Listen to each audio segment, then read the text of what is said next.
നമസ്കാരം. തകർച്ചയിൽ നിന്നും അതിദാരിദ്ര്യത്തിലേക്ക് കൂപ്പുകുത്തിയിരിക്കുകയാണ് നമ്മുടെ അയൽ രാജ്യമായ പാകിസ്ഥാൻ.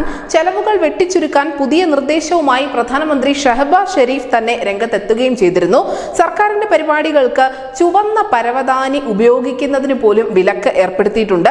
വിദേശ നയതന്ത്രജ്ഞർ സന്ദർശനത്തിനെത്തുന്ന വേളയിൽ മാത്രം ചുവന്ന പരവതാനി ഉപയോഗിച്ചാൽ മതി എന്നാണ് പുതിയ നിർദ്ദേശം. ചുവന്ന പരവതാനികൾ ഉപയോഗിക്കുന്നതിന് വിലക്ക് ഏർപ്പെടുത്തുന്നതോടെ അനേകം ഫണ്ടുകൾ ലാഭിക്കാനാകുമെന്ന് തന്നെയാണ് ക്യാബിനറ്റിന്റെ കണക്കുകൂട്ടൽ. ചെലവ് ചുരുക്കലിന്റെ ഭാഗമായി തങ്ങളുടെ ശമ്പളവും ആനുകൂല്യങ്ങളും ഒക്കെ സ്വമേധയാ ഉപേക്ഷിക്കാൻ പ്രധാനമന്ത്രി ഷെരീഫും അതിനോടൊപ്പം തന്നെ മന്ത്രിസഭാ അംഗങ്ങളും ഒക്കെ കഴിഞ്ഞ ആഴ്ച തീരുമാനമെടുത്തിരുന്നു.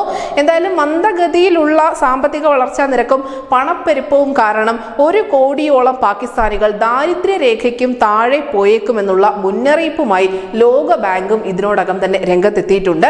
ഇന്ത്യയുമായുള്ള വ്യാപാരം പുനരാരംഭിക്കുന്നതിനെ കുറിച്ച് ഗൗരവമായി തന്നെ ഒരു പുനർവിചിന്തനം തങ്ങൾ നടത്തുമെന്ന് പാകിസ്ഥാന്റെ വിദേശകാര്യ മന്ത്രിയായ മുഹമ്മദ് ഇഷാൻ ഇദാർ കഴിഞ്ഞ ദിവസമാണ് പറഞ്ഞത് എന്ന് നമുക്കറിയാം. ഇന്ത്യയുമായി 2019 പാകിസ്ഥാൻ വ്യാപാര ബന്ധം അവസാനിപ്പിച്ചത്.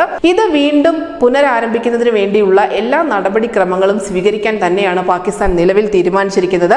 കശ്മീരിനെ ചൊല്ലിയുള്ള തർക്കങ്ങളും അതിനോടൊപ്പം തന്നെ ഭീകരവാദ പ്രവർത്തനത്തെ പിന്തുണയ്ക്കുന്നതെല്ലാമാണ് ഇന്ത്യയും പാകിസ്ഥാനും തമ്മിലുള്ള വ്യാപാരത്തെ വലിയ രീതിയിൽ ബാധിച്ചത്. എന്തായാലും പണമില്ലാതെ വലയുന്ന പാകിസ്ഥാൻ സാമ്പത്തിക അടിത്തറ മെച്ചപ്പെടുത്തുക എന്നത് തന്നെയാണ് പ്രാഥമികമായി ചെയ്യേണ്ടത്. അതിന് ആദ്യം അയൽ രാജ്യങ്ങളുമായുള്ള ബന്ധം മെച്ചപ്പെടുത്തേണ്ടതുണ്ട്.